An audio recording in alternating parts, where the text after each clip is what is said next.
Assalamualaikum warahmatullahi wabarakatuh. Salam sejahtera untuk kita semua. Pada kesempatan ini, materi yang akan saya bahas adalah mengenai PLS SEM. Sebelumnya kita sudah mengetahui bahwa SEM ada dua, yaitu CB SEM dan PLS SEM. Nah, pada video ini yang kita bahas adalah PLS SEM. Jadi, pada kasus yang kita gunakan, model penelitiannya adalah seperti ini. Jadi terdapat 4 variabel, di mana variabel X-nya adalah persepsi manfaat, itu akan berpengaruh terhadap minat berperilaku sebagai Y-nya. Kemudian persepsi kemudahan terhadap secara langsung terhadap minat berperilaku, serta sikap penggunaan terhadap minat berperilaku. Di sini sikap penggunaan sebagai variabel interveningnya. Oke, dari model penelitian ini, maka ada 5 hipotesis yang terbentuk seperti ini. Jadi, hipotesis pertama adalah persepsi kemudahan berpengaruh terhadap minat berperilaku. Kemudian, hipotesis kedua, persepsi kemudahan berpengaruh terhadap sikap penggunaan. Selanjutnya, hipotesis ketiga, yaitu persepsi manfaat berpengaruh terhadap sikap penggunaan. Kemudian hipotesis keempat adalah persepsi manfaat berpengaruh terhadap minat berperilaku. Dan yang terakhir adalah sikap penggunaan berpengaruh terhadap minat berperilaku. Nah, kemudian evaluasi yang akan kita lakukan di SEM PLS ini adalah ada dua, yaitu evaluasi model pengukuran, di mana ini terdiri atas dua, validitas reliabilitas. Di validitas kita ada dua juga, terbagi menjadi dua, validitas konvergen dan validitas diskriminan. Validitas konvergen di sini merupakan ukuran yang menunjukkan sejauh mana sebuah indikator itu berkorelasi positif terhadap indikator lain pada peubah laten yang sama. Kemudian validitas diskriminan di sini merupakan ukuran yang menunjukkan bahwa sebuah konstruk berbeda dengan konstruk yang lain. Nah, saya jelaskan juga bahwa di validitas konvergen ini akan diukur berdasarkan indikatornya dan variabel laten. Jadi nanti ada dua. Kemudian ada reliabilitas, jadi ukuran yang menunjukkan konsistensi dari sebuah alat ukur. Nah, di sini ada evaluasi model pengukurannya, konvergen. Nanti kita gunakan loading factor, di mana loading factor di sini nilainya harus lebih besar daripada 0,7. Kemudian ada average variance extracted atau yang kita singkat dengan AV, yang selanjutnya nanti saya akan bahasnya AV ya. Ini lebih besar daripada 0,5.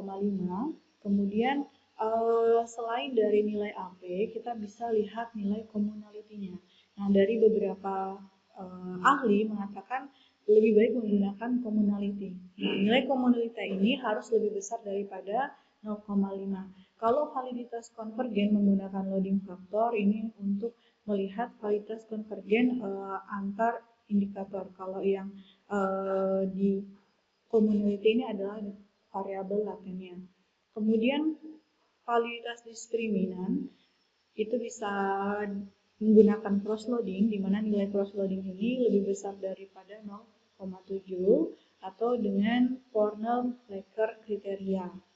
Kemudian untuk reliabilitasnya kita bisa melihat nilai Cronbach alpha lebih besar daripada 0,7 atau melihat nilai composite reliability-nya yang harus lebih besar daripada 0,7. Selanjutnya evaluasi model struktural. Di sini ada R-square, yakni koefisien determinasi. Koefisien determinasi di sini menunjukkan kombinasi pengaruh variabel laten eksogen ke variabel laten endogen. Nah, nilainya nanti berkisar antara 0 sampai 1 dengan nilai 1 menunjukkan bahwa akurasi prediksi kita semakin besar. Oke, lanjut saja. Jadi untuk PLS-nya sendiri, kalian bisa download free untuk yang student di sini di website daripada Smart PLS. Jadi free untuk 100 data. Jadi kalau misalnya nanti kalian punya lebih dari 100 data, kalian boleh mencoba yang trial atau membeli license-nya. Oke, tampilan daripada PLS. Jadi kalau sudah di run, maka tampilannya seperti ini. Oh, saya lupa menjelaskan bahwa untuk data di PLS itu harus dalam bentuk CSV. Jadi kalau tidak CSV dia nggak bisa terbaca.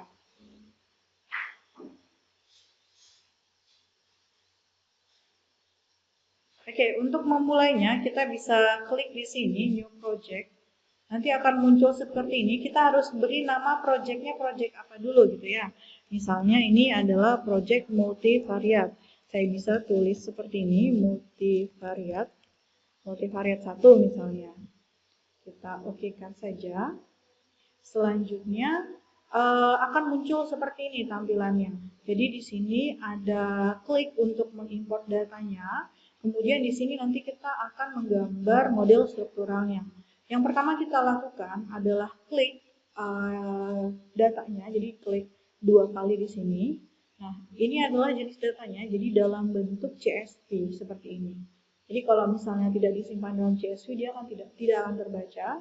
Oke, di mana dia terdiri atas headernya atau nama variabelnya dan datanya, hanya itu saja. Jadi tidak boleh ada tambahan lainnya. Nanti nggak terbaca. Oke, sudah kita klik seperti ini.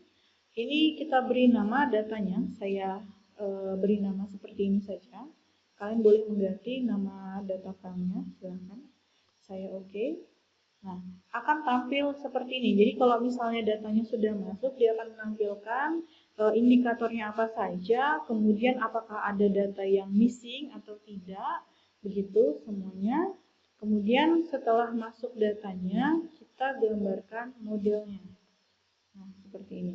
Nah, bagaimana gambar modelnya? Nah, ini disesuaikan dengan model daripada kasus yang kita mau selesaikan dengan PLSM. Jadi ada di sini untuk membentuk atau membuat modelnya kita bisa gunakan yang ini, latent variable untuk meng-create bentuk dari latennya. Jadi bisa seperti ini, kita satu-satu. Tadi gambarnya seperti ini kan. Nah, kemudian kita boleh di sini boleh memasukkan nama variabelnya dulu atau membentuk line-nya dulu, silahkan. Ini sesuai dengan selera masing-masing. Oke, saya gambarkan line-line-nya dulu. Nah, ini boleh digambarkan seperti ini dulu, silahkan. Kemudian kita pilih select di sini kalau misalnya tidak ingin mengaktifkan membuat variabel latennya dan garis penghubungnya. Nah, klik kanan seperti ini di rename. Kita mau ngasih namanya apa?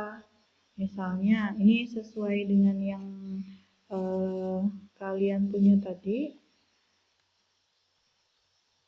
Yang di sini adalah persepsi manfaat. Maka kita klik di sini persepsi manfaat. Oke.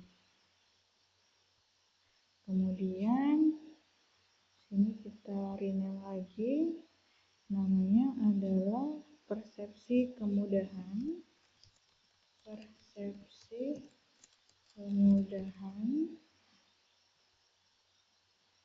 Kemudian sikap penggunaan.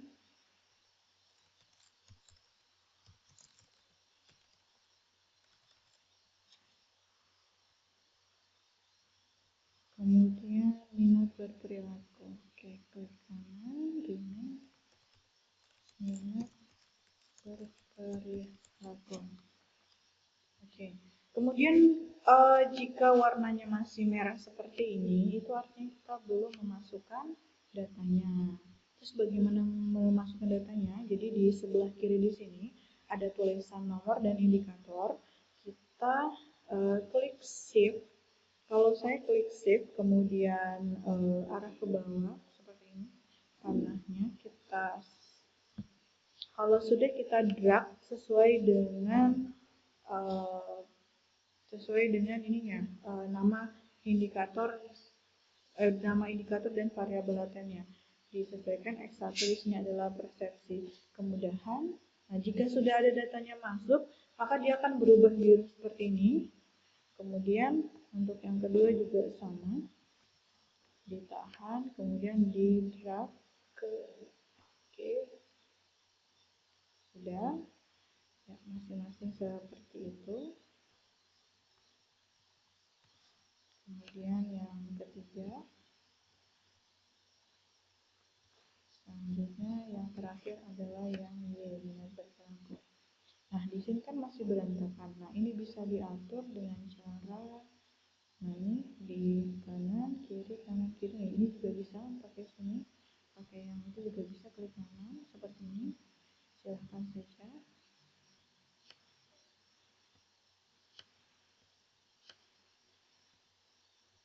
Misalnya mau yang ke atas atau ke kiri, atau misalnya kalau ada indikatornya agak ini ya, misalnya merusak pemandangan gitu, kurang bagus kalau ada indikatornya. Nah, ini juga bisa di hidden, jadi klik kanan hide indikator. Ini juga sama, klik kanan hide indikator, klik kanan hide indikator, klik kanan hide indikator. Oke, sudah. Jadi bentuknya seperti ini kalau misalnya di hide.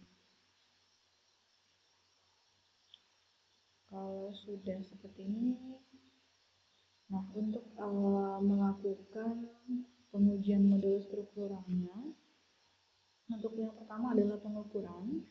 Kita bisa klik calculate, di ujung atas ada seperti tombol play. Kita klik calculate, kemudian PLS algorithm. Untuk yang di sini kita abaikan saja, langsung klik start calculation. Oke, kalau sudah tampilannya akan seperti ini. Jadi tadi masih ingat kita ada dua validitas, pengukuran ada validitas dan reliabilitas.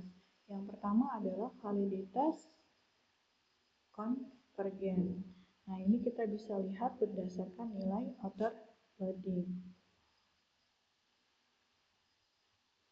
Kalau berdasarkan nilai outer loading, di sini nilai outer loadingnya harus di atas daripada 0,7 ya.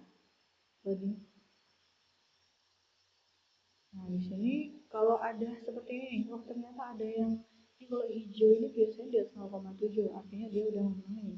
Nah, bagaimana kalau misalnya ada yang tidak memenuhi?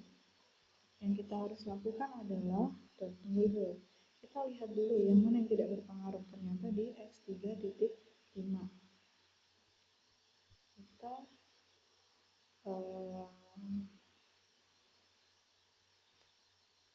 nah, X3.5, oh sorry, yang X3.5 di tengah ya. Ini kita tetap hide saja. Yang ini adalah X3-nya, kita show. Yang ini yang tidak berpengaruh, maka kita indikator ini kita hilangkan. Kita tinggal klik delete, sudah hilang. Kemudian kita hide lagi. Kalau tidak di hide juga tidak masalah ya. Jadi ini hanya penampilan atau visualisasi saja. Jadi tidak di hide ataupun di hide itu tidak ada pengaruhnya. Kemudian kita kembali kalkulasi dengan PLS algorithm lagi. Kita start calculation kembali. Nah, kita lihat nilai outer loadingnya apakah sudah hijau semua. Oke. Jadi nilai outer loading di sini, jadi jika nilainya 0,7 dia telah memenuhi kevalidan. Tapi misalnya ada juga para ahli mengatakan bahwa kalau nilainya 0,5 sampai 0,6 itu masih boleh. Tapi dalam hal ini saya menggunakan yang harus lebih besar daripada 0,7. Nah, kalau yang di bawah 0,7 itu yang di atas 0,6 itu menurut para ahli itu untuk jenis eksplorasi, penelitian yang eksplorasi. Oke, sudah. Jadi sudah memenuhi ya outer loadingnya. Kita bisa lihat di sini. Kemudian Selanjutnya adalah kita mau melihat ini terhadap indikatornya. Jadi variabel apa? Kita ingin lihat yang tadi adalah validitas konvergen itu antar indikatornya. Nah, sekarang untuk melihat yang latennya, kita bisa lihat nilai AV-nya. Di sini kita carinya di sini. Jadi lihatnya di construct reliability, di sini ada nilai AV, average ini ya, ada nilai AV-nya. Nah, di sinilah nilai AV-nya.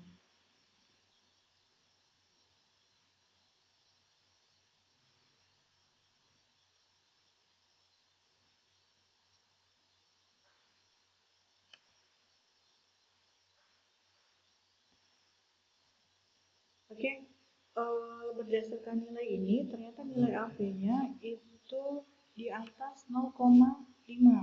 Berarti untuk variabel latennya memenuhi ya validitas konvergennya.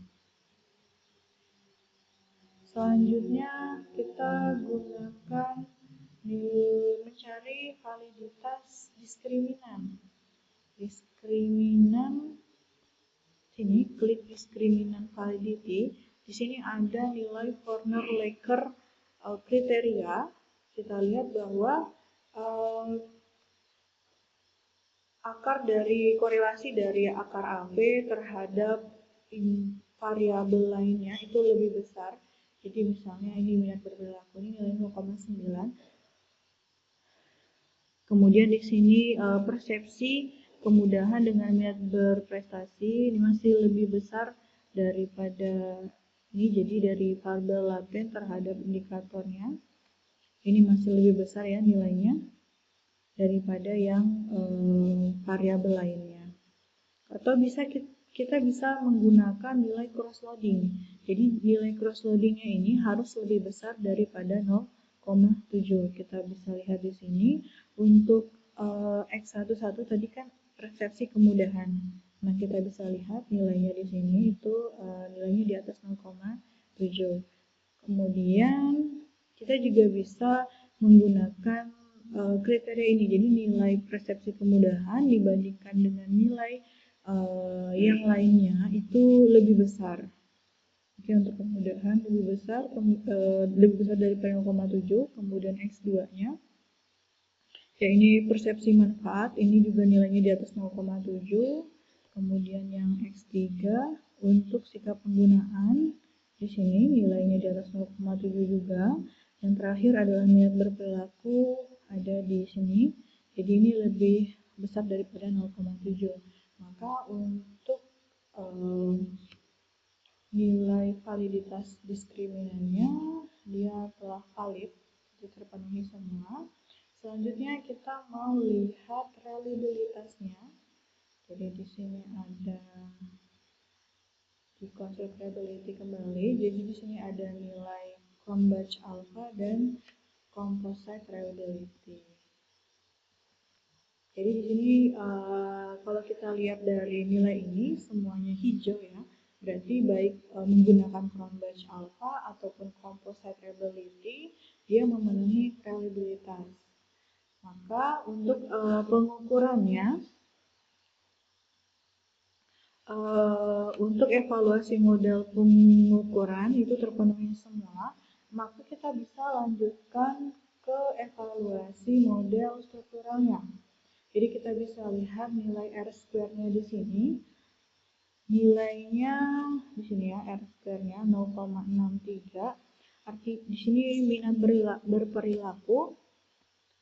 Artinya apa? Bahwa kita bisa gambarnya minat berperilaku itu kan dipengaruhi oleh persepsi kemudahan, sikap penggunaan, persepsi. Jadi sebanyak 65% itu dipengaruhi oleh variabel ini. Nah, sedangkan sisanya itu oleh variabel lain yang tidak ada di dalam model ini. Selanjutnya yang sikap penggunaan itu dipengaruhi oleh persepsi dan manfaat itu sebesar 64,1% dan sisanya adalah variabel lainnya. Nah, selanjutnya adalah pengujian hipotesisnya. Di mana, Kak? Nah, ini kita klik kembali lagi ke sini ya, ke multi gambar yang ini, ke strukturalnya. Kemudian kita klik calculate, kita klik bootstrapping. Oke, di sini subsampel digunakan P500, kemudian uji yang digunakan di sini uji dua sisi dengan alfanya 0,05. Jadi kalau misalnya alfanya mau digantinya di sini ya, untuk pengujian daripada jalurnya. Oke, klik start calculation. Nah, hasilnya akan seperti ini. Nah, terlihat di sini sudah ada gambarannya. Jadi untuk persepsi, jadi ini persepsi kemudahan terhadap minat berperilaku. Untuk original sampelnya ini adalah nilai koefisiennya. Jadi kalau misalnya nilainya positif, artinya hubungannya positif. Jadi semakin tinggi kemudahan, maka minat berperilaku juga akan semakin meningkat gitu ya. Nah, namun di sini nilainya negatif, itu artinya semakin persepsi kemudahannya tinggi, maka minat berperilakunya semakin menurun seperti itu. Namun kita bisa lihat di sini ada nilai T statistiknya. T statistiknya nanti ini kita bandingkan dengan T tabel.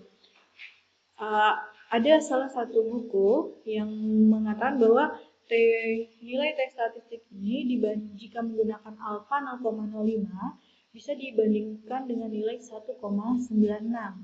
Jadi H0-nya itu akan ditolak jika nilai T hitungnya lebih besar atau sama dengan 1,96. Nah, ternyata nilainya lebih kecil. Nah, maka H0-nya gagal ditolak. Kalau gagal ditolak artinya dia tidak berpengaruh. Nah, di sini kita bisa juga melihat berdasarkan nilai p-value-nya. Jadi, H0-nya ditolak jika p-value-nya itu kurang daripada 0,5. Kalau lebih daripada 0,5 berarti dia gagal ditolak atau kita terima hipotesisnya. Kalau hipotesis 0-nya itu tidak berpengaruh. Jadi kalau berdasarkan di sini nilainya adalah 0,889. Ini kalau di PLS ini sudah langsung berwarna merah seperti ini ya.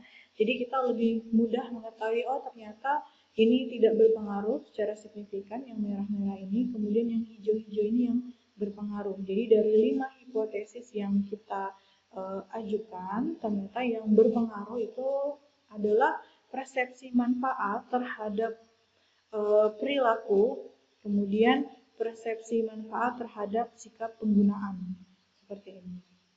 Jadi ini yang hasil akhirnya. Jadi nanti kalau sudah dapat hasil akhirnya, kemudian diinterpretasikan. Nah, jurnalnya seperti ini. Jadi untuk lebih lengkapnya lagi, bagaimana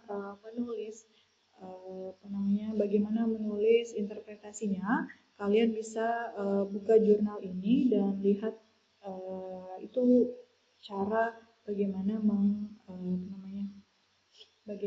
cara menginterpretasinya. Karena data yang saya gunakan pada hari ini merupakan data yang digunakan untuk mengerjakan jurnal ini. Namun ada beberapa tadi yang saya ubah adalah modelnya, model penelitiannya. Tapi tidak masalah, untuk isinya sama. Oke, itu saja yang bisa saya sampaikan. Terima kasih banyak. Wassalamualaikum warahmatullahi wabarakatuh.